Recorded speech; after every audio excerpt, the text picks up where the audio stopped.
right, you've done your research and you decided to invest in Turkey. Now, probably the question that you're asking is, where do I go? Do I stay in Istanbul? Do I go to south in Antalya, Bodrum, or do I go to, I don't know, Ankara because it's the capital city? Certainly, if you go on Wikipedia and check out Turkish cities by population, that would give you a rough idea, but it wouldn't give you the true picture. I'm here today to discuss which cities, which provinces to invest in Turkey. Take this video as a compass to use it as, which direction to go.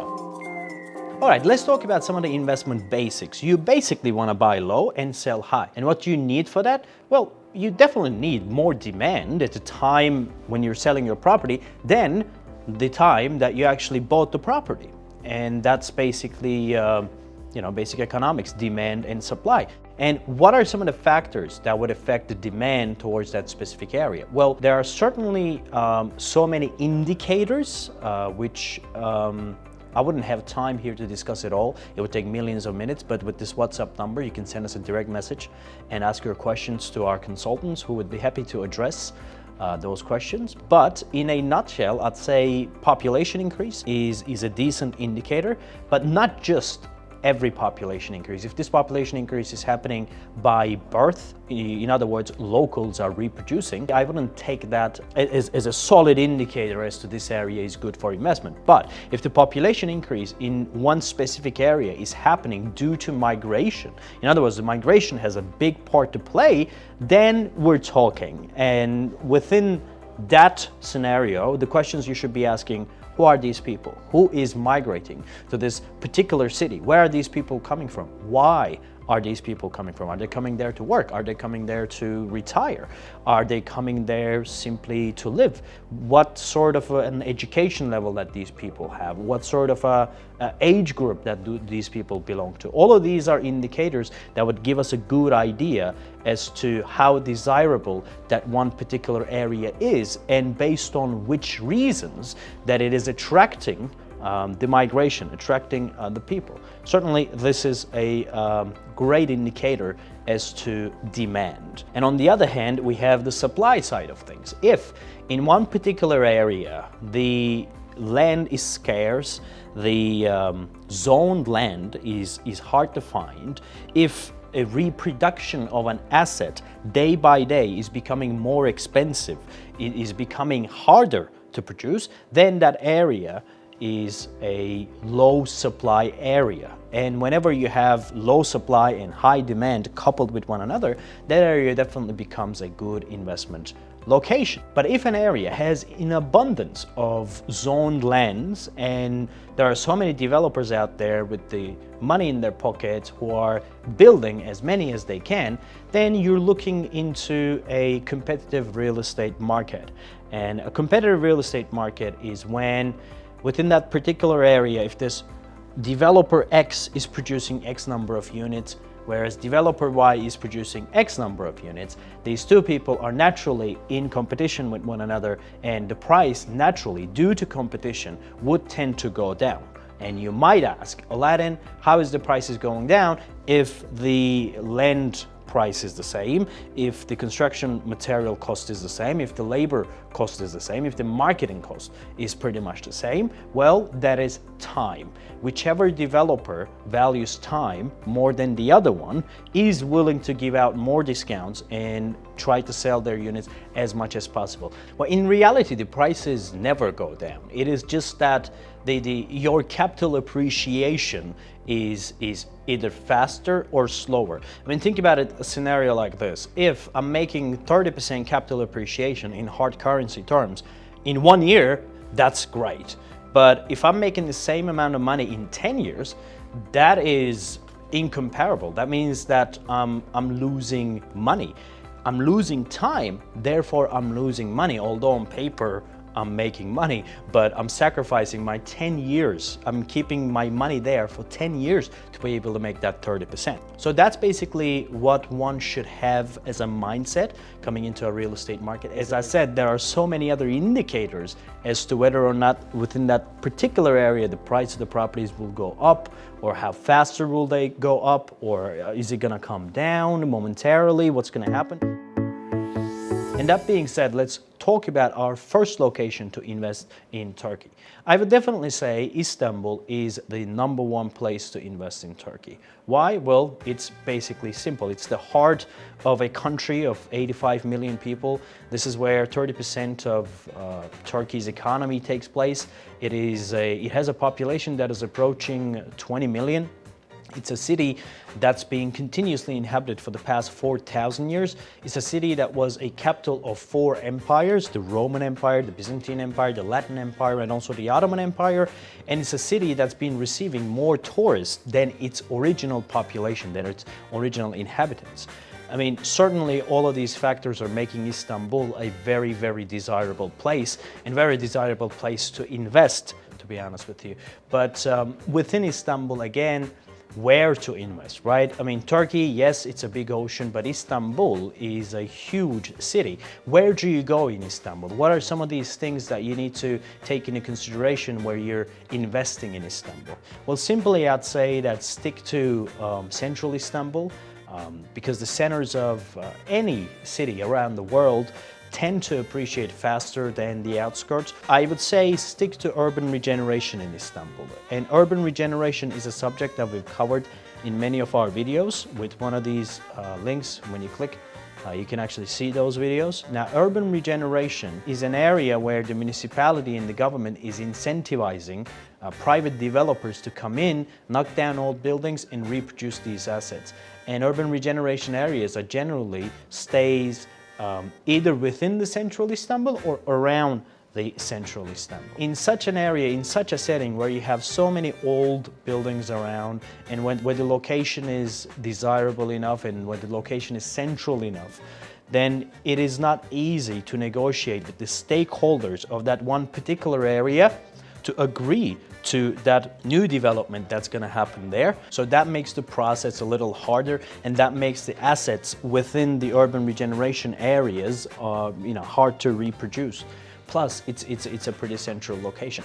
And other than that, within Istanbul, I would definitely suggest the areas that are seaside or close to the sea, areas that are close to green areas, and properties with the sea view. You would rarely go wrong with that. Again, it depends on what you paid for. If you're paying over the top, if you're buying a property for a very, very inflated price for what it is, then that's not necessarily a good investment. But in general, I would say stick to Istanbul if you don't want to dive deep into other cities in Turkey, if you don't want to take any risks or perceive the risks, then I think you should stay in Istanbul.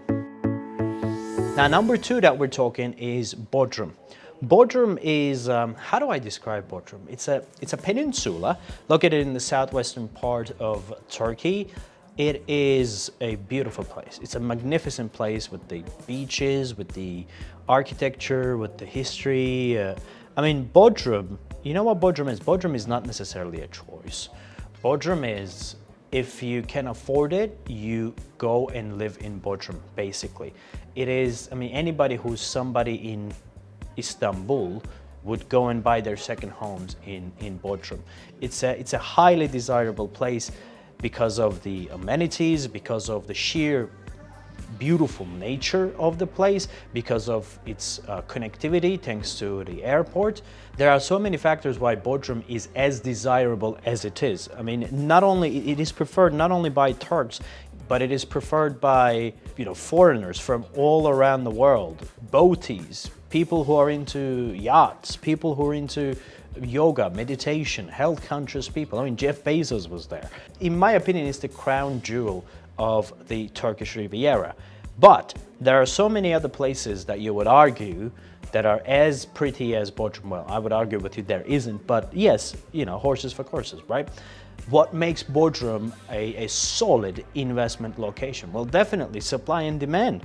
We've been talking about supply and demand. Take a look at Bodrum on the map. You're gonna see that it's a peninsula. Only the peninsula and some towns around the peninsula are considered as Bodrum, right? So it's not particularly a big chunk of land where you can build cities and towns and etc. It's a pretty small place with a lot of green and nature reserves in it, so it's very hard to build anything in Bodrum. Number one reason is because of the land prices. The land prices are crazy because of low supply. There's no zoning because of the green reserves and with the protecting the nature type of agenda of the Bodrum municipality. And another reason is the building season. You're not going to be able to build 12 months of the year in Bodrum. You're basically talking about from October until April. That's the season in Bodrum. That's 8 months. So the properties in Bodrum, the land, not only the land is hard to find, not only the labor is more costly compared to other cities in Turkey, it also consumes more time to produce an asset in Bodrum. But the investment value is really and truly embedded within the scarcity of the land and the exclusivity of the place. Naturally, the products come onto the Bodrum real estate market come at a higher entry level because of all of these costs that I just talked to you about. Now, depending on what you buy and how much you pay for it, Bodrum is definitely a place where you can never, ever, ever go wrong. Now let's talk about Bursa. Bursa is number 3. Bursa is the 4th largest city of Turkey. It has been dubbed as the engine of Turkey because of its very successful manufacturing industry. 32 of the top 500 companies are based out of Bursa. It's a place that is desirable in terms of affordable living, and the nature around Bursa is pretty amazing. You have the Uludağ mountain where people go for skiing, for winter tourism, which is very popular there. And it's a very historic place. People go there for historic and religious tourism. And there are also certain beaches around the area and beautiful and magnificent lakes. All in all, it's a good package. What Bursa is offering is a pretty good package. Plus, it's only 1 hour away from Istanbul. And what makes Bursa a solid investment choice is, again, depending on the supply and demand and what the future of the city is going to be like. In the past 10 years, the population of Bursa increased 23%. Now, 23% in 10 years is a huge increase for a city at the size of Bursa. Right now, it has a population of 3.2 million. 10 years ago, this was 2.6 million. And this population increase, when you look at where these people are coming from, they're coming from different cities to Bursa. They're coming to Bursa in search of employment. They're coming to Bursa to study, to live, because it's a desirable area. So it's not just a natural increase, it's an increase by migration. And that is one of the good indicators that I'd like to take into consideration. And another thing is definitely the government's plans for Bursa. When you look at Bursa, the manufacturing industry is already there, but there are certain projects such as Technosab or a Technopark. There are organized areas for industrial manufacturing companies with the port access. So that is making the area more desirable for factories, not only Turkish manufacturing companies, but also international manufacturing companies to move to Bursa and take it as a hub because there is a good amount of supply from the skilled workers. I mean, you can count the automotive industry, the textile industry, the metal manufacturing, the automations, the technology. I mean, Bursa definitely has it all, and that's one of its competitive advantages. And also, one of the reasons why I believe that Bursa real estate is promising, in addition to its desirability, is because when you look at the city, 50% of the city, which means one side of it, is blocked by the slopes of the Uludağ mountain, which means that you cannot grow the city towards that side. And towards the other side, there are green reserves and agricultural fields there, which you cannot build anyway, because these are not zone land. So the city can really and truly develop towards either to the right side or to the left side. And when you look at Bursa's development, you're seeing a concentration in the western part of the city, especially areas closer to Nilüfer area, the Nilüfer municipality. That's where, the new part of the city is being developed. Again, within Bursa, depending on what you're buying and depending on how much you're paying for, it's an area where you're not going to get wrong. Plus, its entry level is lower compared to Bodrum and Istanbul. Now, number 4 province that we're talking about is Antalya. Antalya is like the Miami Beach of Turkey. It's an area that is highly desirable. It's kind of like the best of both worlds. You have the metropolis there, a city with a population of upwards of 2 million, and then you have the beautiful beaches. So it kind of is a good mixture that would give you whatever you're looking for. Certainly the tourism industry is playing a huge part in Antalya, and Antalya is desirable not only for Turks but also for foreigners. And it's a city with good infrastructure, large amenities, good public transportation, with an international airport that is connected to many major metropolises around the world with a direct flight, so that's also one of the advantages. But when it comes to the real estate market in Antalya, I'd say you can make a viable investment in Antalya, depending on where you're buying. Well, I'd say within central Antalya, Konyaaltı is definitely a good place. It's a desirable place, plus it has a beautiful promenade, and the real estate developments there, the urbanization is highly organized, and the building qualities are very nice, and it's a very desirable area. Again, it is likely that in the future it's going to face some supply issues because the land in Konyaaltı is going to be, well, it's on the rise anyway, but in the next, I believe, 5 to 7 years, there isn't going to be much land to build in Konyaaltı anymore. So definitely, if you're looking for Antalya, Konyaaltı is definitely a viable investment. And again, apart from that, areas such as Lara can also present you viable investment options. And also, some of these towns around Antalya, such as Belek, Side, Alanya, might as well be a viable investment, depending on what you buy and how much you pay for it, and what is the unique sales proposition of that one particular property that you're buying. If you can see that you're buying this property today and in the future there's going to be more demand for this property, you're likely to sell it for more than what you bought for, then I'd say go for it. Right, again, if I need to wrap up, Istanbul, definitely the heart of Turkey.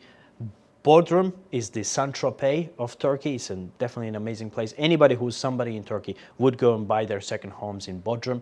And then we're talking about Bursa, which is the engine of Turkey. It's a viable investment, definitely. And also we're talking about Antalya, which is the Miami of Turkey. So if you're a total new beginner, stick to these 4 places. And again, you need to know what you're buying and how much you're paying for. And if you have any questions, with this WhatsApp number, you can reach us. Our consultants can give you a call and try and understand what are your specific needs to give you the guidance that actually you're looking for. Again, if you do those things, you're not going to go wrong in Turkey. Thank you very much for watching, guys, and see you in the next one.